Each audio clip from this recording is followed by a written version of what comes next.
What should you do if you're 50 years or older and have little to nothing saved for retirement? Well, you're not alone. And more importantly, it's not too late. So, in this video, I'm going to share with you 10 practical recommendations to help you build a more safe and secure retirement for yourself. Make sure you stick around until the end because the 8th and 10th recommendations may just change how you prepare for retirement altogether. I'm Christian Klassen, and I created this channel to help you make the most out of retirement. Recommendation number one is know that you're not in this alone. Many people are in their 50s or even 60s and feel behind on retirement, thinking, how did I get here so quickly? Well, that's because life has a tendency to keep us busy. So, whether it's building a career, purchasing a home, raising children, or just simply trying to make ends meet, retirement savings then can easily take a backseat to other things that seem more urgent. So don't beat yourself up about where you are today. What matters most is that you're ready to take action now. And while it's true that starting earlier is ideal, it's also true that late starters have found ways to build a more safe, secure, and fulfilling retirement. The second recommendation is to understand your current position. If you're 50 years or older, time can really be on your side, and you have as many as 15 years of work until age 65 rolls around, or perhaps even up to 20 years until you reach the age of 70. So this offers you a lot of time to make meaningful progress, but it all starts with being disciplined and creating a plan of action. And the biggest asset working in your favor during this time is your ability to earn an income. Whether you work full time, part time, or just looking for new opportunities, the most significant thing is that you acknowledge that you have this ability to earn an income. And then this is what will help you reach your financial goals. Because it's not how much you make, but how much you keep. I've seen those with extremely high levels of income with very little savings. And then there are those with much lower salaries who have been able to save tremendous amounts for retirement. The difference between these two comes down to discipline, determination, and really an unyielding hope that things will get better. Because saving can be really hard when you see others having fancy cars or big homes or lavish vacations. But if you can take the time to evaluate your financial situation, well, then you can begin to build a plan that aligns with what you want your life to look like and take you one step closer to, again, a more safer and secure retirement. The third recommendation is to understand your numbers. This means that you want to be conscious of what you make, what you spend, and where you spend your money. I know for some, the word budget sounds scary, maybe boring, or even restrictive. And if you're one of those people, try reframing your thinking and call this a spending plan instead. Because ultimately, a budget comes down to three key things: understanding where your money is going, deciding where you want your money to go, and then this allows you to take control of your spending. This process isn't about restriction, but more about having control over your finances so that you can make decisions that help you retire. You can't manage what you can't measure, and seeing what you spend can be incredibly empowering.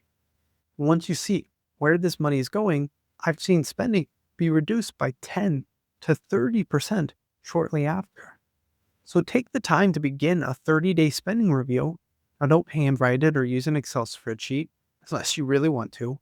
But there are so many budgeting apps that will do all the heavy lifting for you so you don't have to follow every single dollar on your own. These apps automate everything so you can track your income, sort your expenses by category, and even present an easy breakdown of your spending patterns.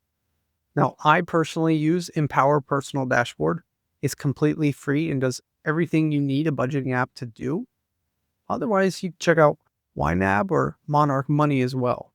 After these 30 days, you're going to have a valuable insight into your spending patterns. And this will be your foundation for making adjustments so you can save more.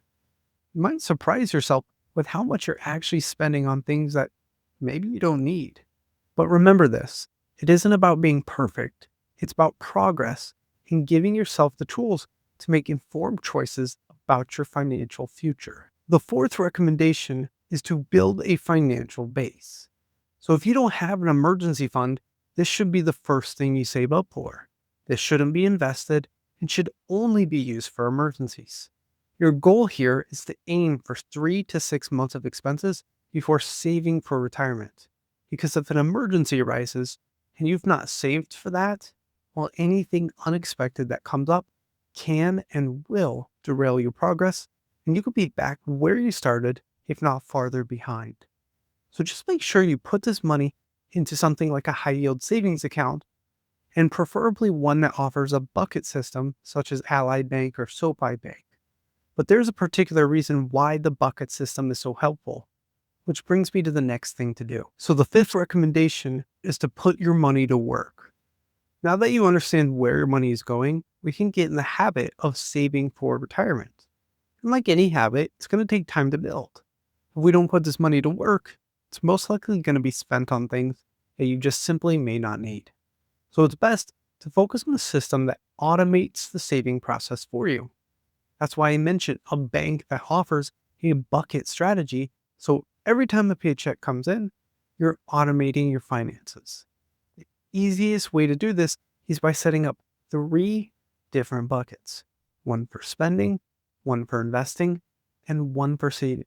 And then use the 75-15-10 system. Every time you get paid, your money will automatically flow through these different buckets. 75% is the maximum you can spend, 15% is the maximum you invest, and save 10% until you have an emergency fund. Once the emergency fund is complete, put this money towards any high interest debt or add more towards your investments.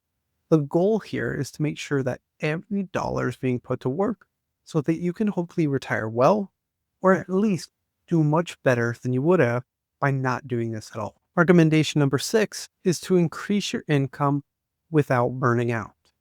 Again, your ability to earn is going to be one of the greatest assets working in your favor. And by increasing your income, it can significantly impact your retirement. But it's important to do it in a way that doesn't leave you exhausted. More income means more money to save, invest, or pay off debt over time. But how do we do this and do this well?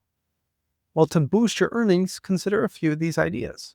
Working extra hours if possible, negotiating a raise, selling things you don't need, or potentially even starting a side hustle. Now, a side hustle can help, but it's not for everyone. The key is finding what works for you without adding unnecessary stress. So just be open to trying new things and don't be discouraged if your first attempt to increase your income doesn't work out. Remember, small, steady efforts can lead to big results without sacrificing your time and well-being. Recommendation number 7 is to consider working longer. Not everyone can do this for health reasons, but if you can, it might be in your best interest to do so.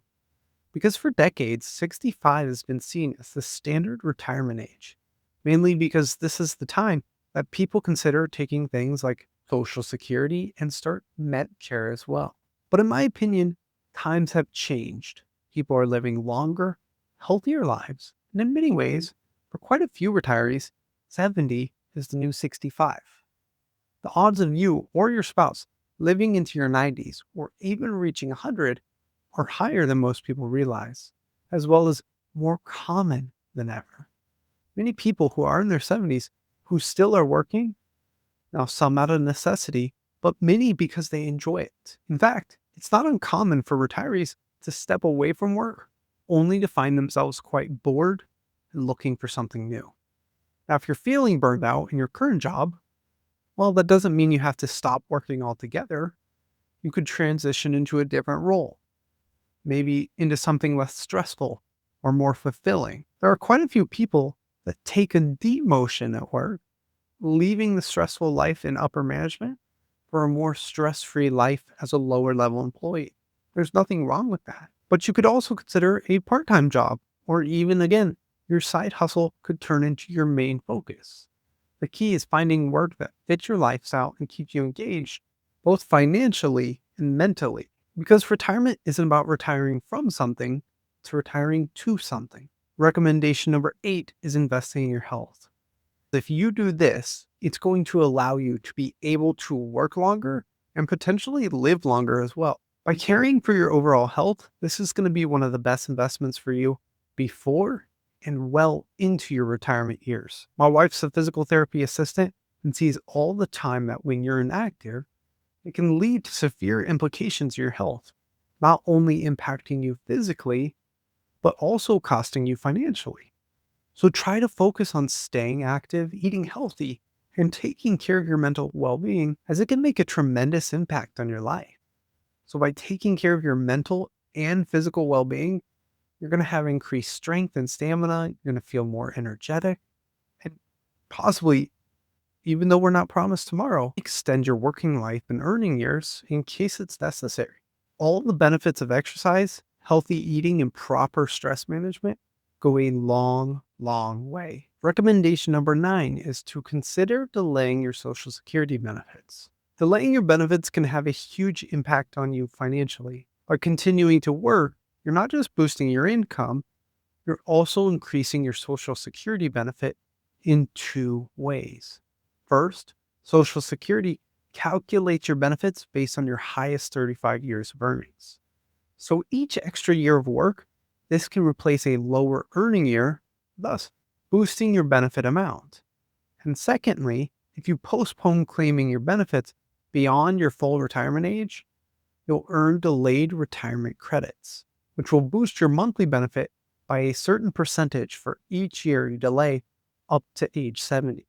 And this can mean a much bigger Social Security check for the rest of your life. However, the choice of when to take Social Security is obviously not a one-size-fits-all. It's important to create a thoughtful strategy that fits your unique situation. And if you're unsure about the best timing for your situation, consider consulting with an expert to get the most out of your benefits. And if you'd like to see your options, watch these videos up here or using the How Much to Retire quiz, because you might be able to retire much earlier and on less than you think. Lastly, recommendation number 10 is to trust the process and keep moving forward. You need to trust that your situation can change for the better and keep going even when it's difficult. I think it's important to believe not only in yourself, but have faith in your situation that it's going to change for the better. And in my opinion, most importantly, have faith in God, because He'll provide the strength and guidance through life's challenges. Because it's really easy to become overwhelmed with all the obstacles you may face during this journey. But you have to constantly remind yourself that you're more capable and more resilient than you think, and that you're going to get through this difficult process. The progress you make might not always be immediate, but every step forward, no matter how big or small, will bring you closer to the life and retirement that you want. Great things really become a reality when you stand strong and remain focused, because any challenge can be overcome when you commit yourself to moving forward. So trust the process, trust yourself, and believe with a determination and a positive outlook that you will build the future you desire. Keep moving forward, and you will be surprised at how much you achieve. If you're sitting there wondering, how much do I actually need to retire? I put together a free quiz called the How Much to Retire quiz. I'll send you a personalized video giving you a ballpark idea of how much you might need to retire comfortably. So there you have it, my top 10 recommendations if you're over 50 and have nothing or little saved for retirement. If you found any part of this video helpful, please like and subscribe, leave a comment, let me know what stood out to you. I hope you all have a great day, and I'll see you in the next video.